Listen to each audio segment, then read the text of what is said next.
hermano Pedro, hermano Felipe, mi hermano Carlito, la hermana Jocelyn, ahí mi hermano Gerardo, hermana Magalia, a todos los que han venido, Jairo por acá, mi hermano Jaime, a todos los que han venido, hermano, en este día a la casa del Señor. Vamos a ir al libro de Santiago, capítulo 5, y vamos a compartir la palabra del Señor, y vamos a leer desde el verso 16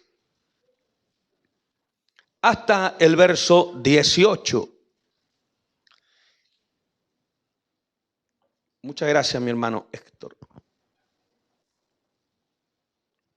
Santiago, capítulo 5, verso 16 al verso 18. Amén.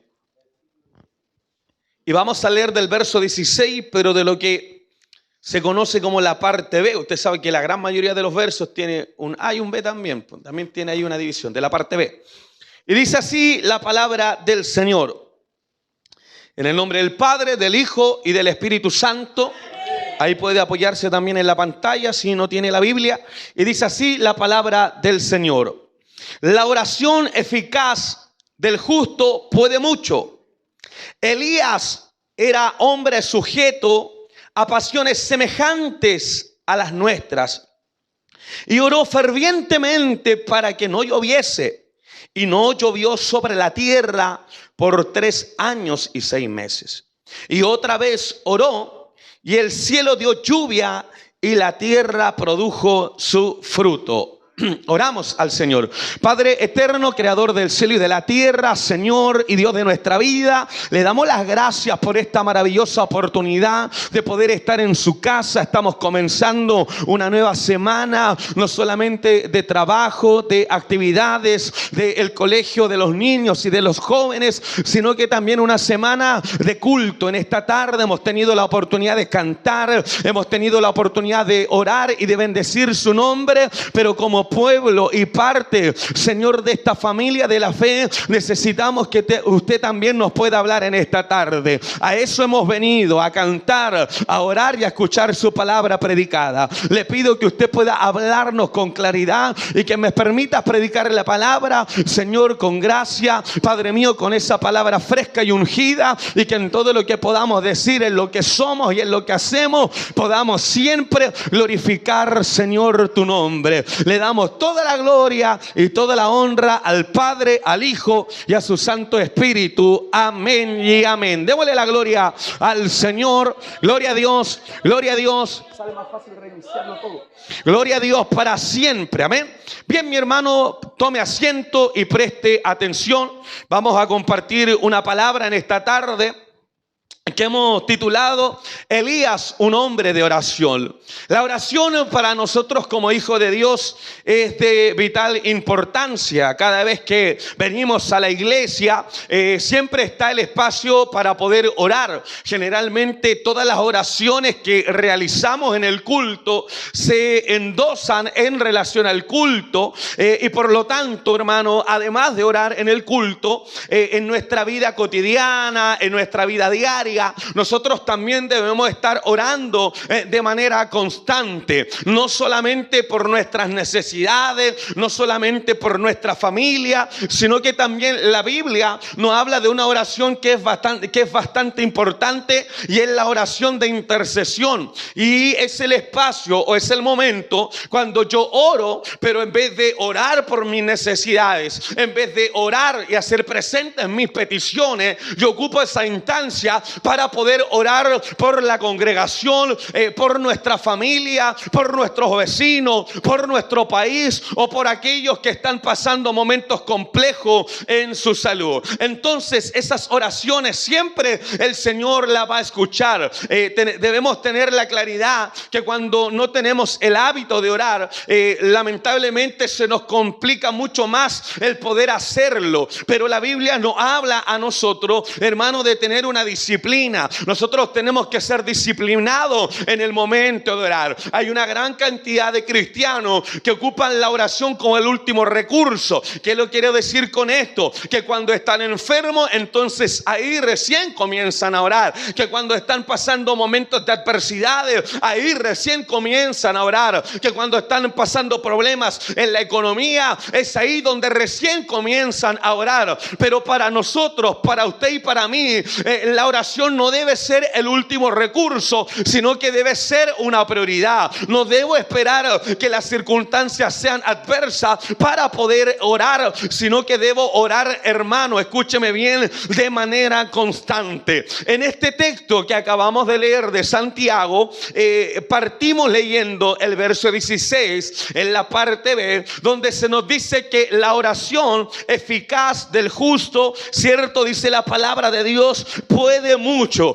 Cuando nosotros oramos, hermano, no es poco lo que podemos alcanzar, no es poco lo que podemos hacer, sino que la Biblia es bastante clara al decirnos, escúchame bien, que cuando el justo ora, esa oración, hermano, tiene una eficacia tremenda. Y no es porque el justo esté orando, sino que la oración tiene fuerza, la oración tiene poder y la oración tiene autoridad, no por el que ora, sino más bien por el que responde la oración. Entonces, cuando nosotros oramos a Dios, debemos entender que hay un Dios, escúcheme bien, que responde, que hay un Dios que escucha nuestra oración. Y por lo tanto, hermano, este recurso de poder orar está a nuestro alcance. Si usted está pasando momentos complejos, con mayor razón y solicitud debemos nosotros orar. Los que son padres de familia deben estar orando. Los que son, hermanos, madres, las que están en esa etapa de criar, deben estar orando y deben estar educando a sus hijos también en el camino del Señor, en la oración. Aleluya. Le vuelvo a repetir, la oración del justo puede mucho. ¿Cuántos creen que Dios puede responder nuestra oración? ¿Cuántos creen que Dios puede cubrir nuestra necesidad? ¿Cuántos creen que Dios puede tocar nuestro corazón? ¿Cuántos creen que Dios puede provocar cambio en nuestra vida? ¿Cuántos creen que Dios puede provocar cambio en nuestra familia, en nuestra casa? Que no todo está perdido, que Dios tiene el poder para salvar lo que está perdido, para atraer lo que está distante, para revertir y cambiar la situación. Pero ¿cómo hacemos eso, hermano? Orando al Señor. Y debemos tener la claridad que cuando oramos hay un Dios que escucha, hay un Dios que oye, hay un Dios que responde. No, nuestro Dios no es un Dios indiferente, es un Dios que escucha la oración. Y sobre todo si la persona lo hace en una vida de dependencia, en una vida de humillación, en una vida, escúcheme bien, donde se entrega a Dios sin reservarse nada. Así debemos entregarnos nosotros al Señor. Por ejemplo, la oración del justo, debemos entender que también es una oración ferviente. Es una oración, hermano, constante, continua. Donde entendemos, hermano, que si bien es cierto, hay situaciones donde la respuesta de Dios es rápida, hay otras que conllevan un espacio, aleluya, más extenso de clamor. Pero debemos entender, hermano, que sea que Dios responda al instante o que demore un poco su respuesta, Dios siempre llegará a tiempo. Y por lo tanto tenemos que tener esa oración ferviente. Y el ejemplo de esta oración ferviente que obra eficazmente y que puede mucho es la oración de Elías. Leíamos recién los versos y nosotros a veces oramos para que Dios abra una puerta, para que Él toque el corazón de algún familiar y se vuelva al Señor por un milagro, por una sanidad. Pero la oración de Elías fue tan grande y tan profunda que él oró, hermano, para que la atmósfera cambiara. Y con esto no me estoy poniendo neopentecostal ni de la prosperidad que tienen ese lenguaje, sino que tenía que ver, hermano, primero para que no lloviese. Amén. Porque era una de las formas que el pueblo de Dios tenía de entender de que las cosas la estaban haciendo mal. Y cuando no había lluvia, cuando no había agua, eso provocaba un problema, hermano, grande. A lo mejor nosotros no le tomamos tanto el peso porque a diario tenemos el agua. Pero en esos tiempos, mire, ahora ya casi nunca se corta el agua en nuestras casas. Pero se recordará usted cuando se cortaba el agua y había que cocinar, había que lavar loza, había que lavar la ropa, uno mismo tenía que asearse, uno ahí comenzaba a darle, oye, qué importante el agua, y el agua es importante. Entonces, cuando el pueblo de Dios no recibía la lluvia, en su mente ellos entendían que estaban haciendo mal las cosas. Amén. Era una forma de poder entender que ellos tenían que volverse a Dios con todo el corazón. Y por lo tanto, si hay alguien que oró de manera ferviente, es el profeta Elías. Elías es un gran ejemplo, porque como dice Santiago, primero era un hombre sujeto a pasiones. A veces nosotros tenemos a los hombres de Dios, hermano, muy por encima de lo normal, pero la Biblia es bastante clara en poder apuntar y mostrarnos que todos estos hombres de Dios también tuvieron debilidades. Elías tuvo pasiones semejantes a las nuestras. No solamente Santiago utiliza a Elías para transmitir una verdad, sino que con anterioridad en este libro de Santiago, él nos ha mencionado a Moisés, él nos ha mencionado a Rahab la ramera, él nos ha mencionado a los profetas, él nos ha hablado de Job, y ahora, hermano, en este capítulo nos está hablando del profeta Elías para poder traer una enseñanza, hermano, no solamente a la iglesia primitiva, sino también a nosotros que somos parte de su iglesia. Y por lo tanto Santiago trae a colación un personaje de la historia judía que nos va a servir a nosotros, hermano, como ejemplo. Amén. ¿Sabe usted que luego de la figura de Abraham, luego de la figura de Moisés y luego de la figura de David, un personaje importante dentro del Antiguo Testamento es Elías? Se recordará, escúcheme bien, que por un lado Moisés representa la ley, pero Elías representa, hermano, a los profetas. En la transfiguración aparecen estos dos hombres de Dios con nuestro Señor Jesucristo, Moisés y Elías. Por lo tanto, Elías es un personaje, escúcheme bien, bastante nombrado y un referente también, no solamente en el Antiguo Testamento, sino que también a través de todo el tiempo. Amén. Como hombre de Dios, hombre de la palabra. Por lo tanto, Elías es el profeta por excelencia. Y podemos rescatar varios ejemplos de él. Por ejemplo, un ejemplo de poder, un ejemplo de milagros y de grandes realizaciones. Aleluya. Amén. Pero la razón por la que lo menciona Santiago, sin embargo, es justamente la opuesta. Porque cuando Santiago está escribiendo de Elías, no nos va a escribir acerca de su poder, no nos va a escribir acerca de sus milagros y no nos va a escribir acerca de todas las obras grandiosas que él realizó bajo el poder de Dios. Sino que Santiago nos va a hablar justamente de la manera opuesta. Es cierto que Elías hizo milagros, aleluya, pero este hombre estaba sujeto a pasiones como cada uno de nosotros. Y eso me gusta porque Santiago hace esa tarea de a veces de colocarnos nuestros pies en la tierra. Amén. ¿Cuántos necesitan también a veces tener los pies en la tierra? Y por lo tanto, cuando Santiago nos muestra que Elías es un varón con pasiones semejantes a las nuestras, debemos entender que el propósito de Santiago es poder mencionar y mostrarnos también lo vulnerable y humano que es Elías y lo vulnerable y humano que también somos nosotros. Nosotros estamos bien en la medida que nuestra familia está bien. De hecho, usted puede crecer y puede alcanzar una fortaleza y una madurez en el Señor y tiene quizás la capacidad de soportar las malas críticas, los malos comentarios, las mentiras que gestan y usan en contra de nosotros, y uno al paso del tiempo va teniendo, hermano, cuero de chancho, como decimos nosotros en nuestro lenguaje, hermano, chileno. Sin embargo, la cosa es totalmente distinta cuando esas malas palabras, esos malos comentarios comentarios, esas acusaciones, hermano, que surgen de la mentira, las están haciendo con nuestros hijos, con nuestra esposa, con nuestro esposo, con nuestros padres. Nos sentimos, hermanos, vulnerables. Y eso debemos entender, que nosotros somos vulnerables. En algunos sentidos podemos ser fuertes. En algunos sentidos, escúcheme bien, aleluya, podemos tener algunas capacidades. Pero debemos entender, hermano, de que siempre nosotros dependeremos de Dios. Dependeremos de Dios.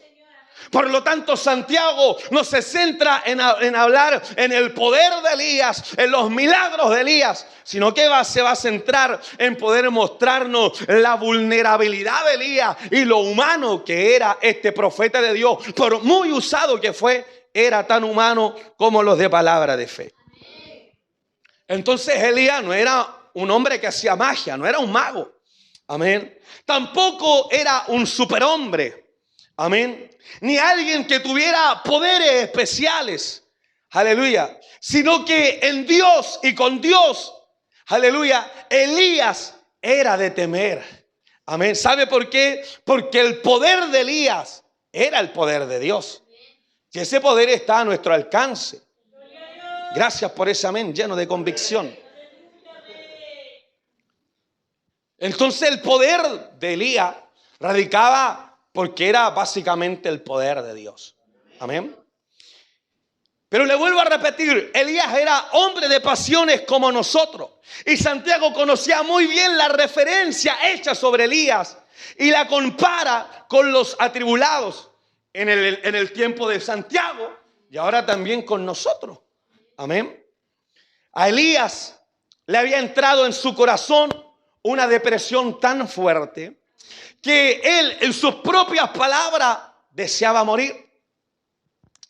Y él se fue un día de camino por el desierto y luego vino y se sentó debajo de un arbusto de retama, y en este arbusto él ansiaba morirse, diciendo las siguientes palabras: basta ya, oh Jehová, quítame la vida, porque yo no soy mejor que mis padres. Todo este episodio, o este parafraseo del texto que le acabo de mencionar, lo dice después de haber hecho descender fuego del cielo, después de haber degollado y haberle quitado la vida a los falsos profetas. Y resulta que viene un momento complejo en la vida de este profeta. Entonces nos preguntamos, ¿cómo es que está en el fuego? Está en un culto encendido. Recordará usted que mientras los profetas de Baal, tratando de que descienda lluvia o que sus deidades le respondan, dice que Elías se burlaba. Era alegre Elías, Cristo vive. Y le decían, cántele o grítele más fuerte, capaz que se haya quedado dormido. Otros dicen, capaz que le decía, a lo mejor está en el baño. Aleluya.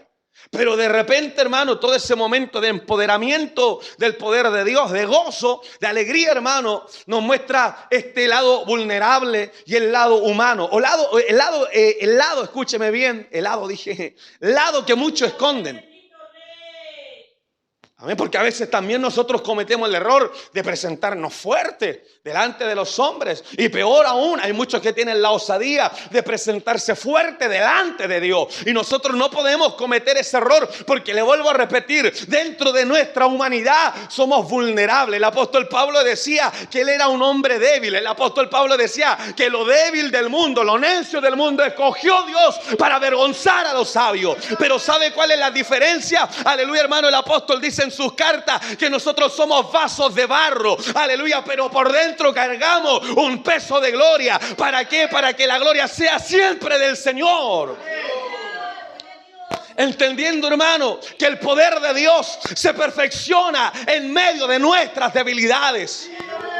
Cuando nosotros somos fuertes cuando podemos reconocer delante de Dios lo débil que somos.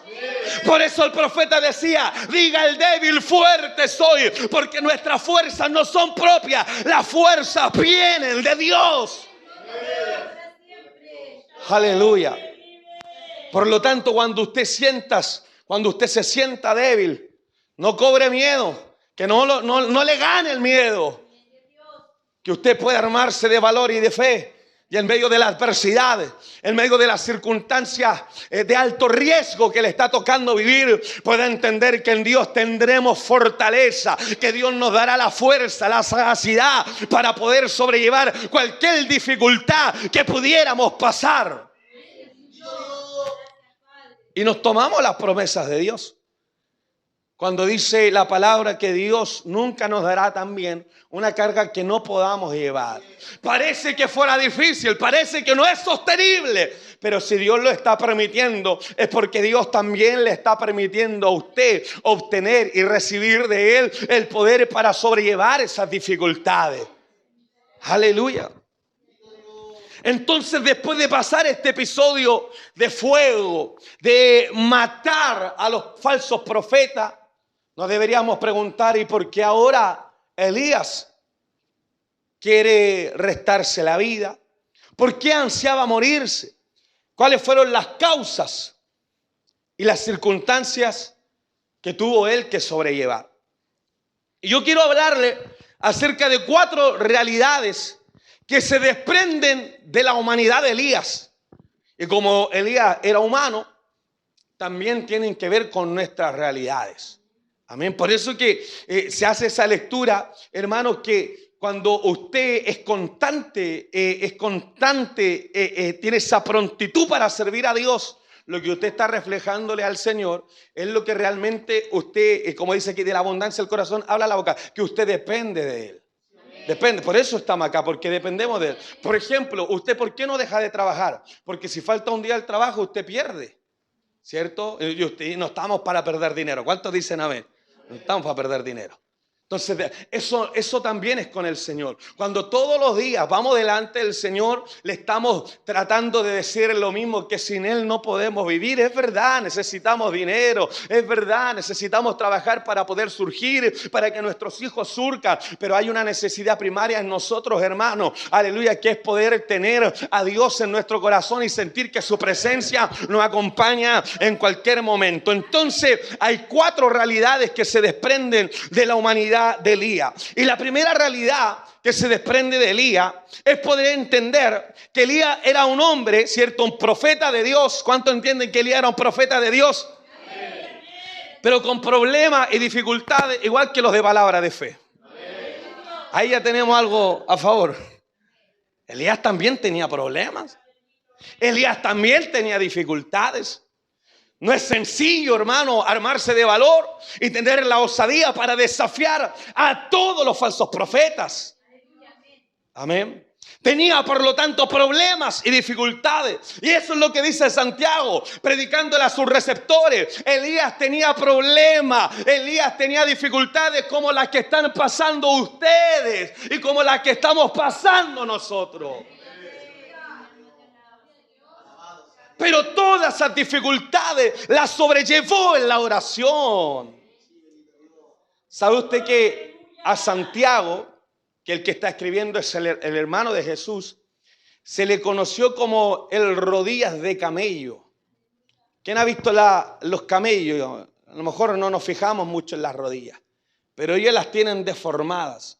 Y dicen que Santiago, hermano, se evocó, dedicó tanto tiempo a la oración, pasaba tanto tiempo de rodilla, no como ahora que tenemos almohada, algo para traer alguna comodidad en las rodillas, ¿cierto? Que se le deformaron y se le hicieron callosidades. Y le decían a Santiago, a lo mejor no era muy bonito el sobrenombre, amén. ¿Cómo estaría ahí? Dios bendiga los rodillas de camello. No es muy bonito, pero mostraba una gran verdad. Una gran verdad. Un hombre que dependía de Dios. Un hombre, hermano, que tenía una comunicación continua, certera, y que al paso del tiempo esta comunicación iba siendo más firme cada vez que oraba con mayor fe, oraba con mayor seguridad. Cuando nosotros no tenemos ese hábito, oramos con mucha inseguridad, le presentamos muchas probabilidades a Dios, las dudas nos van ganando, oramos con duda, pero cuando usted comienza a hacerse el hábito de oración, usted usted comienza a orar. Y eso es lo que le quiero transmitir, porque hay mamitas que todos los días, hay padres que todos los días oran por sus hijos y sienten que esas oraciones no van a ser escuchadas. Y yo le quiero decirle que no es así. Amado hermana, a usted que se está evocando a orar, a darle todo lo que esté a su alcance para darle a lo mejor a su hijo, Dios está escuchando esa oración. Dios está escuchando esa oración. ¿Usted cree que Dios va a ser indiferente al clamor que levanta la congregación por su familia, por sus padres? No, Dios no es un Dios indiferente. Él está escuchando. Él está escuchando. Y en ese proceso de escuchar, hermano, nuestra fe va a estar más firme. Y cuando usted comience a ver, amén, a sus hijos bendecidos, a sus hijos alcanzar meta, o a sus hijos a lo mejor pasando momentos dificultosos, debe estar en su mente, hermano, que Dios lo está guardando, que todo lo que está pasando en ellos es voluntad de Dios. Aleluya, amén, porque estamos orando, estamos levantando un clamor. ¿Cuántos dicen amén? Aleluya. Entonces eso le dice Santiago. Elías tenía los mismos problemas y las mismas dificultades que tenemos nosotros. Por lo tanto, Santiago describe a Elías como un hombre de pasiones semejantes a las nuestras. Es decir, aquel gran profeta padecía las mismas debilidades como cualquier creyente. El desánimo, el cansancio, la frustración. ¿Cuánto nos hemos sentido en alguna medida frustrados? Amén. El temor y la duda. ¿Por qué estamos hablando de la vulnerabilidad de la humanidad de Elías? Le volvemos a repetir, Elías no era un superhombre, pero era un hombre de oración. Por ahí en el libro Leonard Ravenhill dice por qué no llega el avivamiento y menciona a Elías. Y dice, nosotros tenemos pasiones semejantes a las de Elías, pero el problema radica en que nosotros no estamos orando como lo hacía Elías. Por lo tanto, Elías no era un superhombre, pero era un hombre de oración. Y Santiago enfatiza que el profeta era un ser humano con quien podemos identificarnos, ya que poseía las mismas limitaciones propias de los hijos de Adán. Las mismas limitaciones que tenemos nosotros, también las tenía Elías, pero él hacía una diferencia porque él era un hombre de oración. Por lo tanto, nos preguntamos nosotros, ¿estaremos orando como Elías? De manera constante, continua, con seguridad, con convicción. Si usted quiere crecer en el Señor, lo que tenemos que orar y a través de la palabra del Señor obtener es la convicción, no las probabilidades. Yo le decía, es distinto cuando el coordinador se sube aquí y dice, bienvenidos a la casa del Señor. Hay gozo y alegría porque hemos venido a alabar el nombre de Dios. Hoy día Dios puede bendecirlo y presentamos una probabilidad. No. La Biblia, hermano, a nosotros nos da convicciones. Desde el momento que usted ingresó, aleluya, por esa mampara, usted se va a bendecir. Y los que tienen convicciones dicen, no tenemos que sacar todas las dudas, hermano.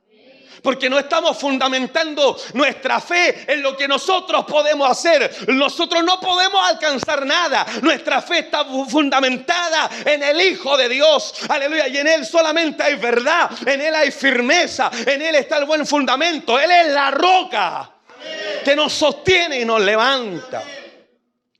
Por eso que Dios nos ayude, hermano. Amén. Y nos ayude a orar como el profeta Elías.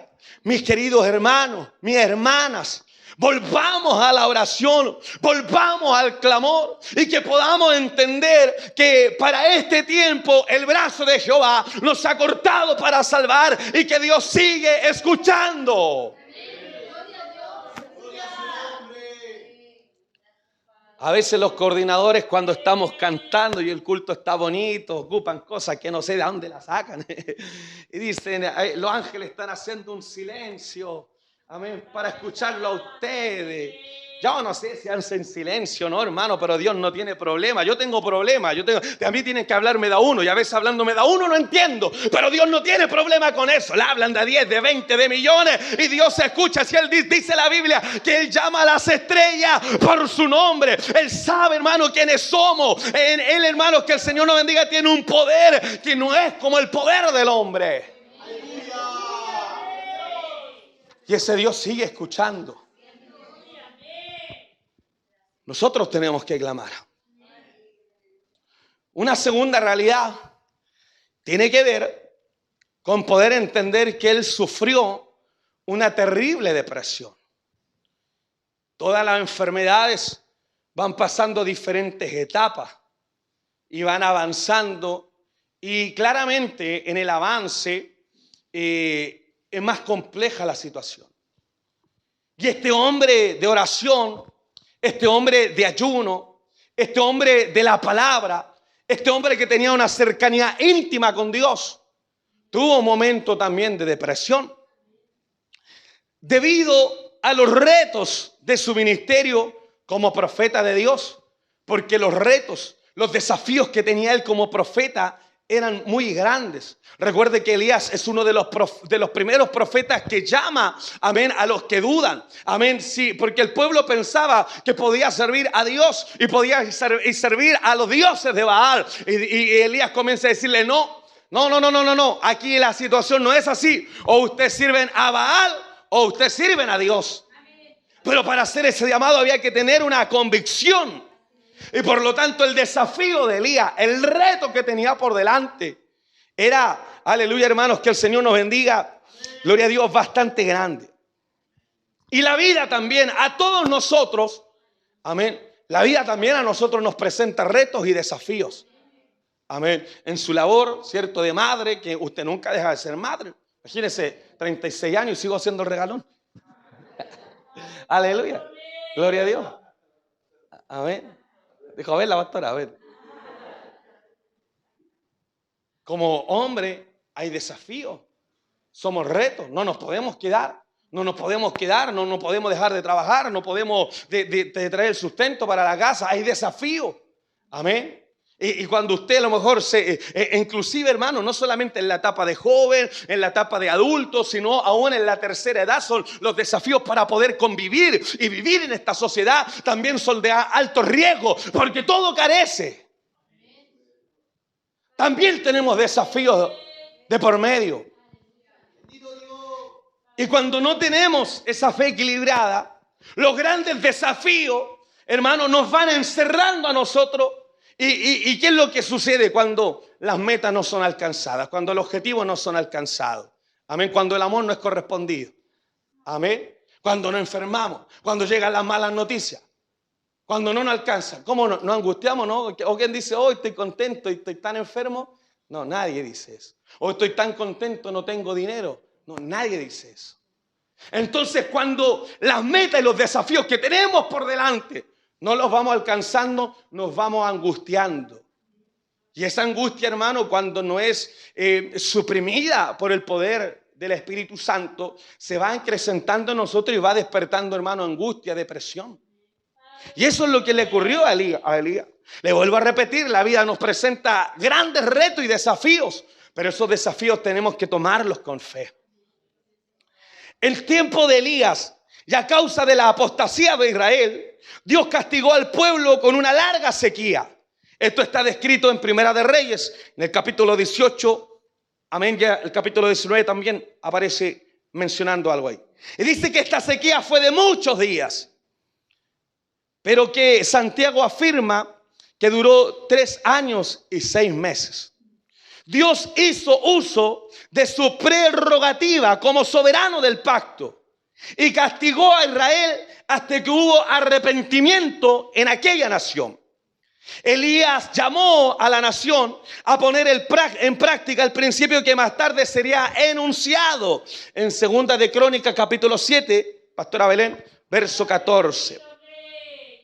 Entonces vino una sequía porque el pueblo estaba rebelde.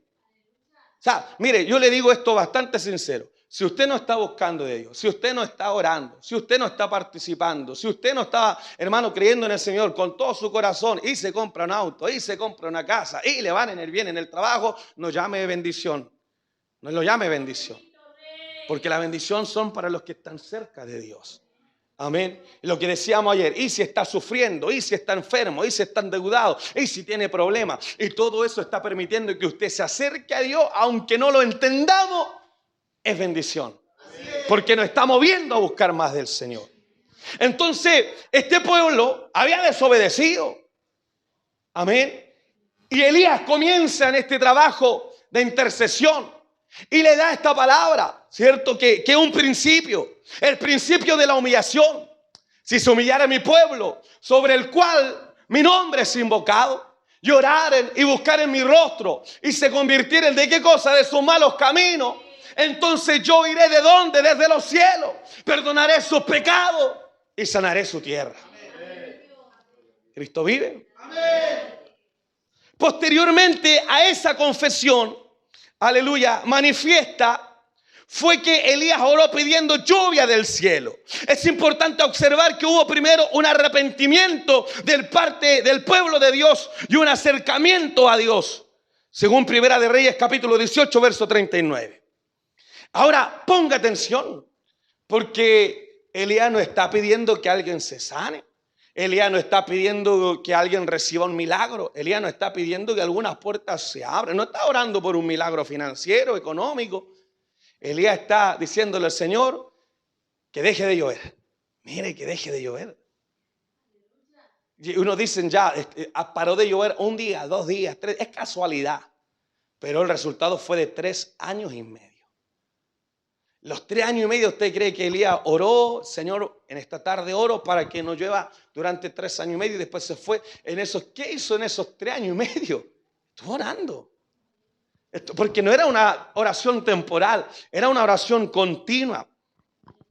Por lo tanto, si la oración de un hombre puede alcanzar tanta efectividad hasta controlar el tiempo atmosférico, ciertamente el pueblo de Dios no debiera vacilar en orar por aquellas cosas que son de importancia en su vida.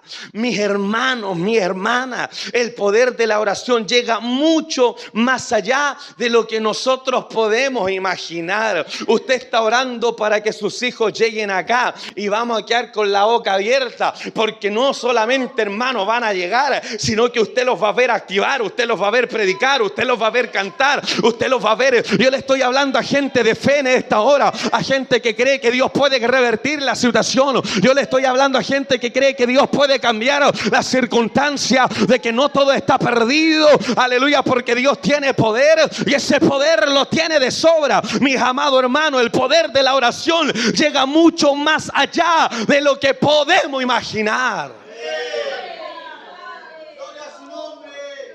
Mire cómo detiene la lluvia. Aleluya. Hay una tercera realidad con el profeta Elías. Y es que se encontraba también cansado físicamente después de haber combatido a los profetas de Baal y también de interceder pidiendo lluvia. La valerosa confrontación con Acab y con la injusticia en Israel lo convirtió en un profeta modelo de Israel y la persona más idónea para ser un prototipo del precursor del Señor Jesucristo. Jesús le dice a Pedro, ¿qué dice la gente de mí? ¿Y cuál era la respuesta de la gente? Dicen que eres Elías, que eres Jeremías, que eres Juan el Bautista o alguno de los profetas. La imagen, amén, llega a ser el prototipo de lo que más adelante y claramente con más autoridad y poder sería nuestro Señor Jesucristo. Por lo tanto, Él fue un verdadero varón de Dios. Hoy día le decimos varón de Dios a cualquiera.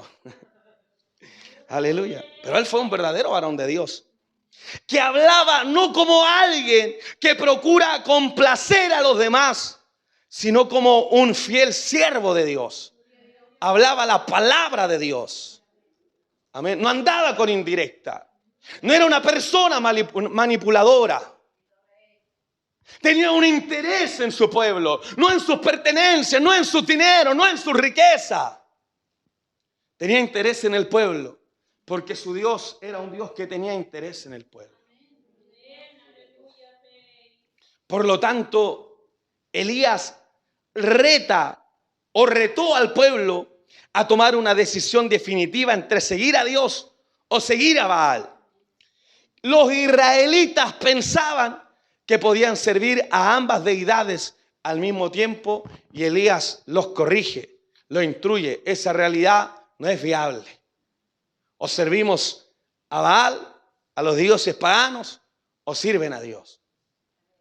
Y ahí no tiene nada que ver el tema de los sentimientos, sino que ahí es nuestra determinación.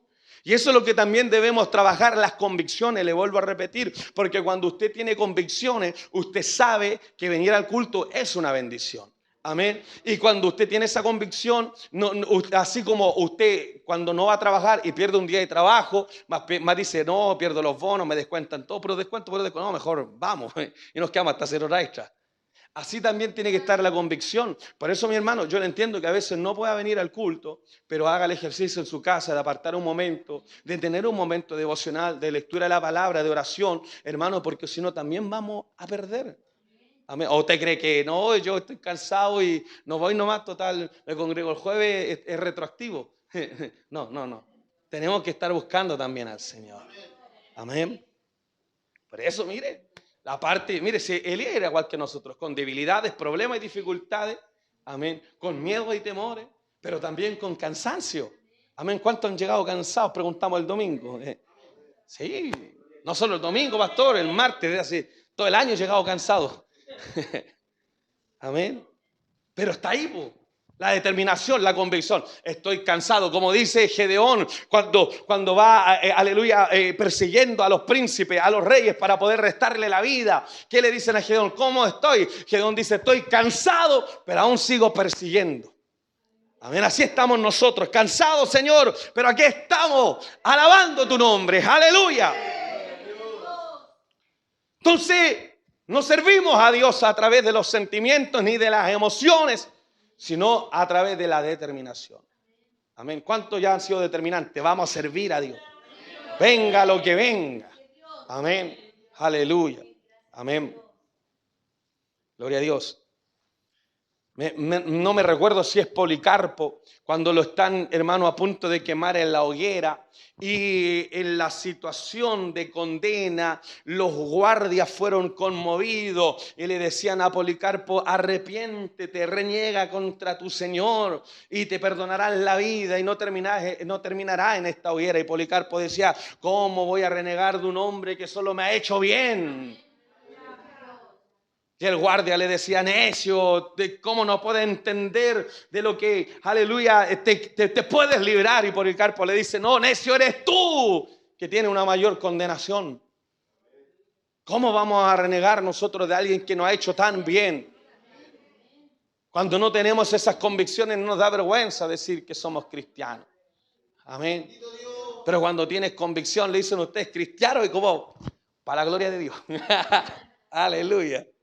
Por gracia y misericordia, porque sabemos lo que Él ha hecho en nuestro corazón. Por eso es que nos servimos a Dios, hermano, a través de las probabilidades, a través de no, si Dios todo ese lenguaje, hermano, lo saca, hay convicción. Por eso es que cuando viene la gente, le digo, Dios le va a ayudar, y Dios le va a ayudar, no porque lo diga yo, sino porque lo dice la palabra del Señor. Entonces no podemos servir a dos señores. No podemos, por un lado, creer la verdad y por otro lado, llenarnos de la mentira.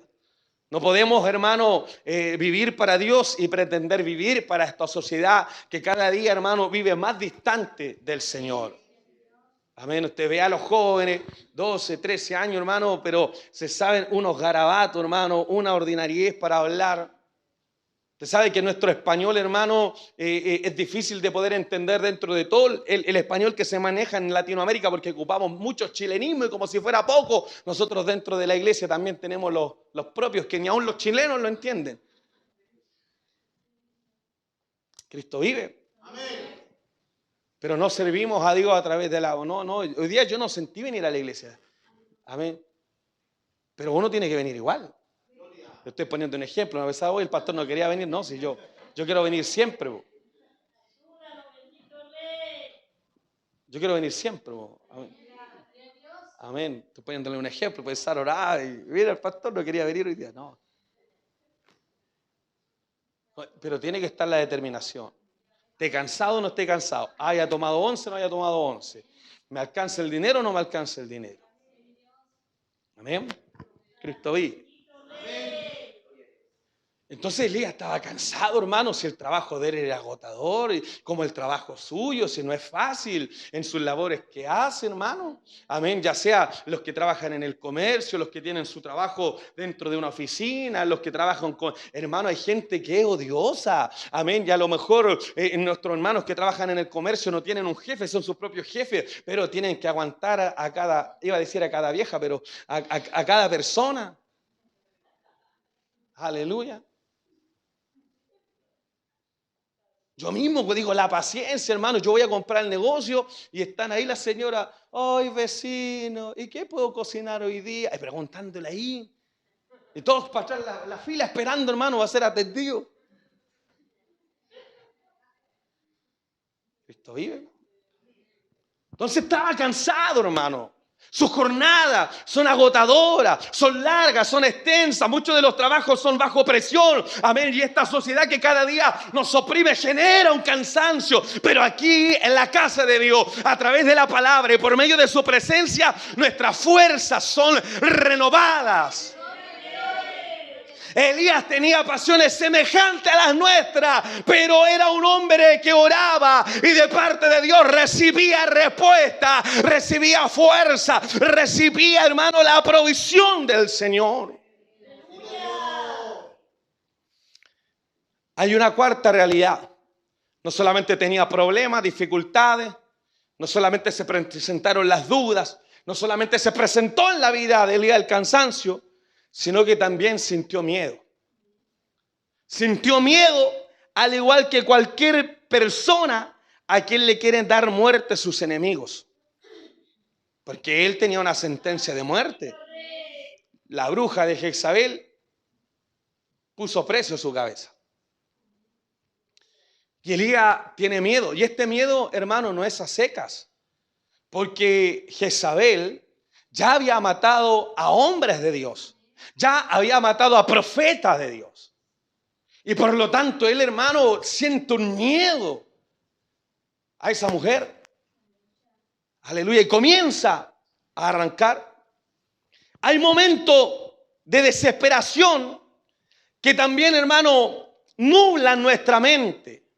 Como también se nubló la mente del profeta Elías, y no solamente del profeta Elías, de Juan el Bautista, que con autoridad le gritaba, devuélvele la mujer a tu hermano. Con una autoridad le predicaba a los fariseos, con una autoridad venían a él a bautizarse. Pero cuando está preso, manda a preguntar a sus discípulos, vayan donde Jesús y pregúntele si es él al que estamos esperando.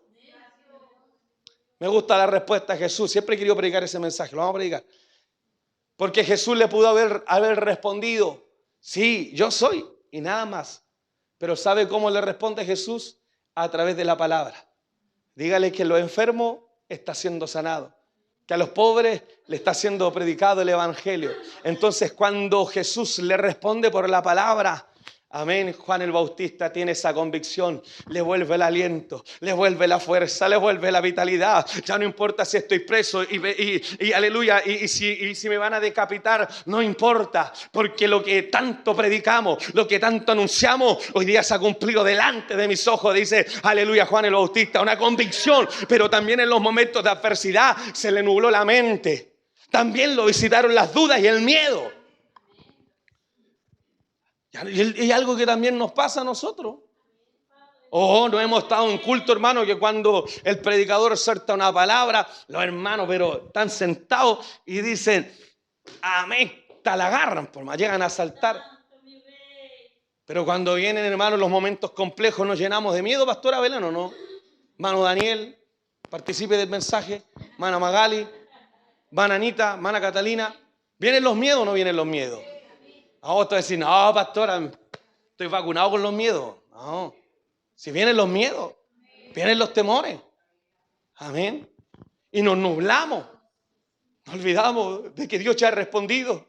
Nos olvidamos de que Dios ya ha sanado. Nos olvidamos de que Dios ya ha abierto puertas. Nos olvidamos de que Dios ya nos ha tocado una y otra vez. Nos olvidamos, aleluya, que ya pasamos por valles de sombras de muerte y Él nos sacó en victoria. Nos olvidamos que en los momentos más complejos Él nos ha guardado. Nos olvidamos que Él ha bendecido nuestra casa. Nos olvidamos, aleluya. Se nubla la mente, las dudas, los miedos nublan nuestra mente. Pero ¿cuántos dicen en esta tarde? Esta palabra viene justo a tiempo, porque mi mente estaba siendo nublada. Aleluya, mi mente estaba siendo nublada.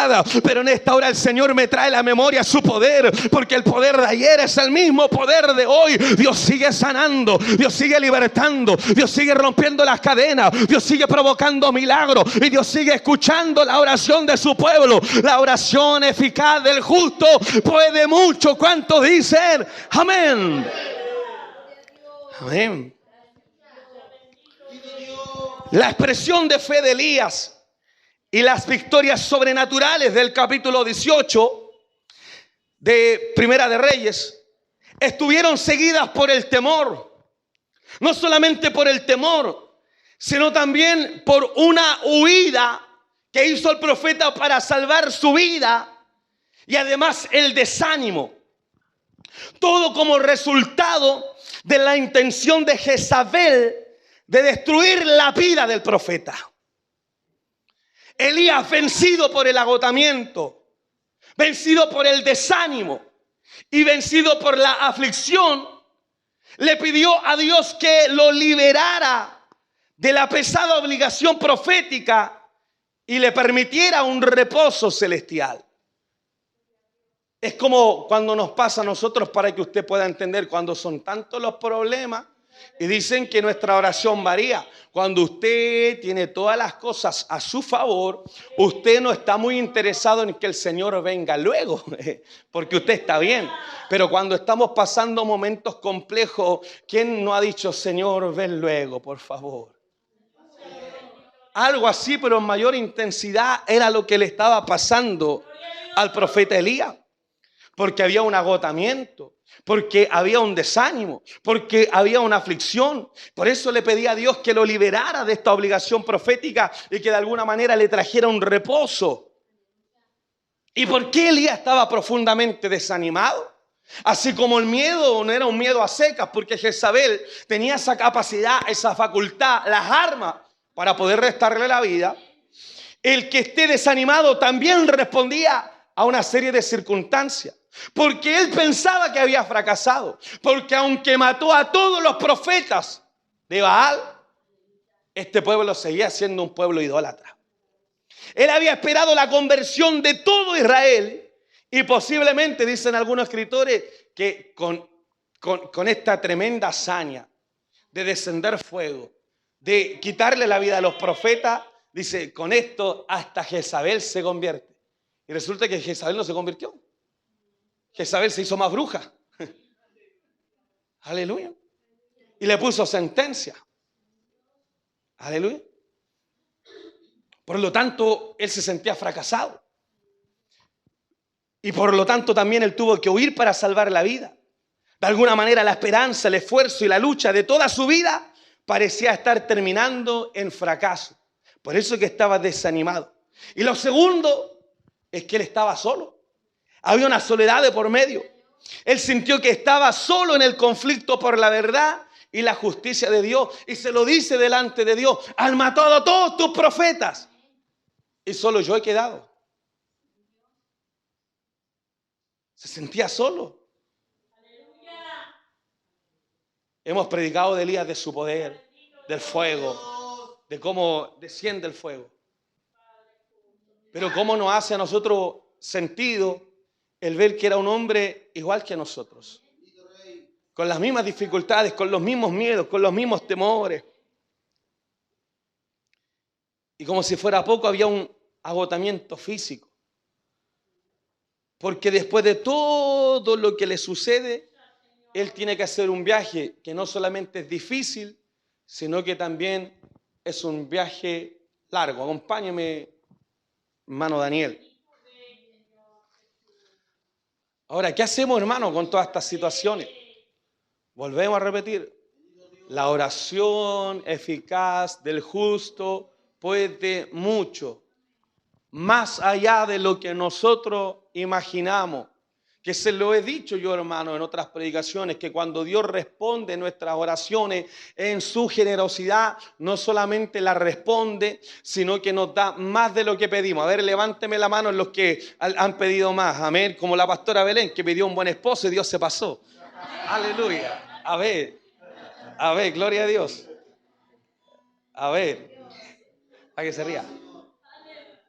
Escúcheme bien. Cuando Dios responde nuestras oraciones, nos da más de lo que pedimos, más de lo que merecemos y más de lo que necesitamos. Y en medio de todo este proceso, Dios trató con Elías. Dios trató con el desanimado, porque Dios también tiene una palabra para los que están desanimados. Dios tiene una palabra para los que están pasando dificultades. Dios tiene una palabra para los que se sienten fracasados. Dios tiene una palabra para aquellos que sienten que su vida de alguna manera está frustrada. Dios tiene una palabra, escúcheme bien, quizás para muchas personas, los niños, los adultos mayores, las mujeres, los hombres, hermanos, somos quizás los últimos, los de la cola. Aleluya, pero Dios tiene una palabra en el corazón. Pueden estar olvidados en el corazón del hombre, en el corazón del presidente, en el corazón de los diputados, pero no somos olvidados de Dios. En el corazón de Dios estamos presentes. Y Dios trató al desanimado Elías de una manera compasiva y cuidadosa. Permitió que Elías durmiera y le dio de comer, porque ¿cómo estaba Elías? Sin comer, sin beber y cansado. Dios nos llegó y le dijo: ya, ponete de pie, párate, camina. No, porque Él es un buen pastor. Amén. Aleluya. Y que Dios nos ayude a nosotros a pastorear más que con exigencia. Y eso no quiere decir que no le vamos a exigir, pero más, hermanos, aleluya, con empatía, con más compasión. Entonces Dios tuvo una manera compasiva y cuidadosa de animar a Elías. Le permitió que durmiera y luego le dio de comer. Esto aparece en Primera de Reyes capítulo 19, versos 5, 6, 7. En su casa lo buscan, ¿eh? Y dice: y lo visitó con una revelación asombrosa, con una revelación inspiradora de su poder y de su presencia, porque le habló en un lenguaje que no era habitual. No fue, escúcheme bien, en el trueno, no fue en el terremoto, vino Dios en el silbido apacible. ¿Cuántos creen que Dios también se va a presentar no de una manera habitual? Veremos a Dios moverse a favor de nuestra familia, a favor de nuestra casa, a favor de nuestros hijos. Veremos otra faceta de Dios. No rotulemos a Dios, no encuadremos a Dios, no lo metamos en una caja, no cometamos ese error. Dios se mueve, hermanos, que el Señor nos bendiga. Aleluya, hermano. Dice la Biblia que son insondables los caminos de Dios. Dios se puede mover. ¿Cuántos dicen amén? Y Él se va a mover. Él se va a mover. Tome esta palabra y diga: Dios se va a mover en mi casa, Dios se va a mover en mi familia, Dios se va a mover en mi salud, Dios se va a mover en mi economía, Dios se va a mover en mi vida espiritual. No voy a marcar siempre el paso, voy a comenzar a orar, voy a comenzar a crecer, voy a comenzar a caminar firme. Dios, aleluya, hermano, escúcheme bien, se va a mover de una manera asombrosa en aquellos que han renunciado al mundo, en aquellos que, escúcheme bien, que han renunciado a los deleites de este mundo y que han sido determinantes en vivir para Dios. Y le proporcionó una revelación y direcciones adicionales. Tremenda la palabra del Señor que le dice al profeta: come y bebe, porque largo camino te resta. Y tú dices, a veces apenas llegamos a la iglesia, este es el último culto, ya no sé para qué voy. Pero Dios en esta tarde te dice: come y bebe, porque largo camino. ¿Cuántos dicen largo camino nos resta? Y es en ese momento que Elías pudo entender que la obra de Dios sigue en curso. Y no solamente sigue en curso, sino que avanza. Y que no es con ejército, no es con nuestra fuerza, sino con su espíritu. Así lo dijo el profeta Zacarías. Así lo ha dicho Jehová. No con ejército, aleluya, ni con fuerza, sino con el espíritu de Dios.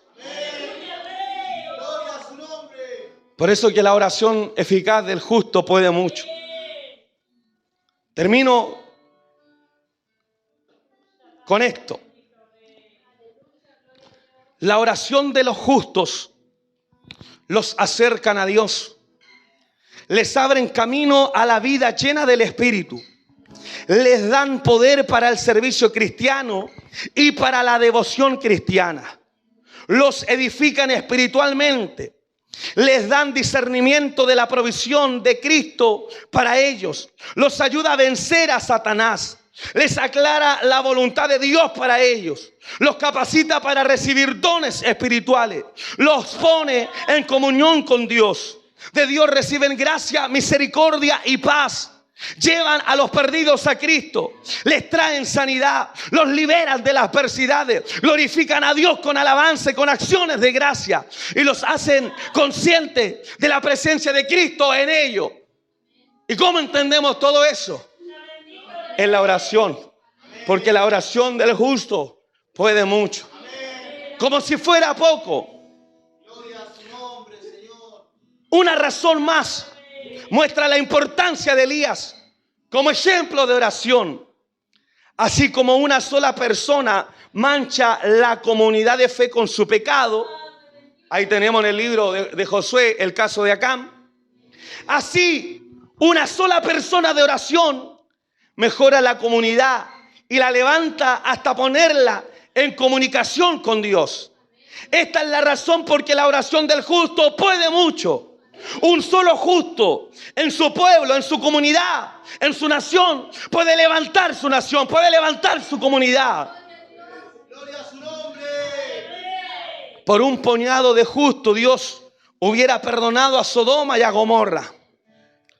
La cantidad no es tan importante para el evangelio como lo es la calidad. La presencia de un solo justo en una casa, en una iglesia, en un pasaje, en un vecindario, es de suma importancia. No importa si tus hijos no están orando, ora tú. No importa si tu esposa no está orando, ora tú. No importa si te estás congregando solo y nadie está, ora tú. Ora. Y te lo vuelvo a repetir, la oración del justo puede mucho. Dios tocará a ese esposo, Dios tocará a esos hijos. Aleluya, como nos tocó a nosotros. Como nos tocó a nosotros. Amén. Mis padres, hermanos, invirtieron tanto tiempo de oración. ¿Y dónde nos ve a nosotros? Amén. No le estoy hablando de una realidad, hermano, que no conocemos. Le estamos hablando de un Dios que oye, de un Dios que escucha. ¡Aleluya! Le pido que se coloque de pie, mi hermano. Este es Elías, que tenía pasiones semejantes a las nuestras. Y sin embargo es un ejemplo de oración ferviente. Terminamos diciendo lo que dice el capítulo 5, verso 16 en la parte B. La oración eficaz del justo. Vamos a cantar a sus pies. Padre eterno que estás en el cielo, hemos predicado tu palabra. Siento tu presencia en esta hora. Esta palabra me anima, esta palabra renueva mi fuerza, esta palabra afirma las convicciones, esta palabra desplaza las dudas, esta palabra desplaza los miedos, esta palabra, Señor, despierta en mí la gratitud. Esta oración, Señor, de este profeta y la oración también que hacía nuestro Señor Jesucristo son oraciones sublimes, son oraciones que nos muestran la realidad de este Dios que quiere ayudar, la realidad de este Dios que es cercano. Oh, aleluya, en esta tarde hemos predicado tu palabra con todo el corazón, Señor. Nos has dado una claridad. Qué lindo es poder recibir la enseñanza, qué lindo es poder recibir la instrucción, porque justamente en este momento tenemos hermanos que están enfermos, tenemos hermanas que están enfermas, tenemos hermanos que están pasando problemas en el hogar, con su familia, con sus padres, con sus hijos, con sus parejas. Hay problemas económicos, Señor. Hay personas que están sufriendo una serie de dificultades y por lo tanto, como decimos, Señor, tu palabra siempre es oportuna. En esta hora, el que está cansado recibe fuerzas, el que está enfermo recibe sanidad, el que está pasando una escasez en la economía recibe de la provisión de Dios. Se abren puertas laborales, Padre mío, para tu pueblo, pero por sobre todas las cosas, Señor, aleluya, oramos Oramos por la vida espiritual de la iglesia. Oramos para que podamos crecer en la oración. Oramos para que podamos crecer en la fe. Que nuestra fe cada día pueda estar más firme. Que cada día seamos más presurosos y podamos correr con prontitud a tus plantas, a tu servicio, para adorarte, para exaltar tu nombre. En esta tarde no nos vamos igual, nos vamos con una bendición. Y aquí, Padre mío, se siente tu presencia. La iglesia comienza a levantar las manos porque Dios nos ha hablado. La iglesia levanta las manos porque cuando las levantamos es señal de victoria, es señal de que a pesar de que han venido las pruebas, a pesar de que han venido los percances, a pesar de que han venido las dificultades, las pruebas no han podido, aleluya, hacerme retroceder. Y estoy aquí en tu casa diciéndote: Señor, con prueba o sin prueba, voy a ser determinante en mi servicio. Vamos a caminar, no vamos a hacer, aleluya, gloria a Dios, lo que hacen otras personas, de abandonar el barco en medio de la prueba. Yo no sé cuántos dicen en esta hora: yo voy a caminar, yo voy a caminar, yo voy a perseverar, yo voy a buscar el rostro de Dios. Él está, aleluya, a favor de mi vida. Él está con mi hijo, Él está con mi hija, Él está en mi casa, Él está con mi madre, Él está con mi padre, Él está con mi familia, Él está en mi economía, Él está en mi salud, Él está en mi vida.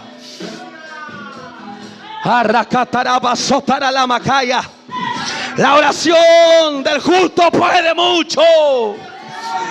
Puede, aleluya, más de lo que imaginamos. Hay poder, hay poder. Vamos, levanta tu mano, levanta tu mano. Hay poder, hay poder, hay poder, hay poder. Fuera todo demonio, fuera toda brujería, fuera toda hechicería, fuera toda artimaña del diablo. Arracataraba, sotara la macaya.